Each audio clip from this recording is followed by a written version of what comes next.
আসসালামু আলাইকুম। ওয়ালাইকুম আসসালাম রাহমাতুল্লাহি ওয়া বারাকাতুহু। কেমন আছেন দাদা?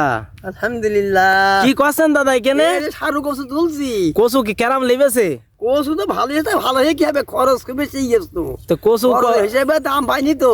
লাগাইলেন কতটুক এই জমিতে? 18 কাঠা জমি 5,000 টাকা বেচা হয়েছে। 18 কাঠা জমি কচু বেচেছেন 5,000 টাকা। হ্যাঁ। তো খরচ হয়েছে কত? খরচ এখন ঠিক ঠিক আছে, আমাকে চাষি মানুষ আমাকে লিখে দিয়ে করা কিছু। ও লিখে থাম না। দেখেন এই যে খরচ হয়েছে 20,000 টাকা। কচু ভালোই লেগেছে আল্লাহর রহমতে, দাম কচু তো নেই। লেগেছে আনুমানিক কত মন কচু হয়েছে? এখন আমাদের ভোজ ধরে বিক্রি করে দিয়েছি।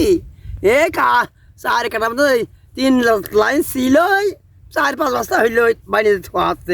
খাওয়ার জন্য হবে আর বীজ হবে। দেখতে হ্যাঁ। পাচ্ছেন কত সুন্দর কচু লেবেছে। এই যে সুন্দর কচু এখানে দেখতে পাচ্ছেন, বীজ এসে আমার দাদা তুলছে। এগুলো কাজ গেছে। এখন খাওয়ার জন্য তিন লাইন রেখেছিল, এসে 3 লাইন এখন বীজ করার জন্য তুলছে এই দাদা।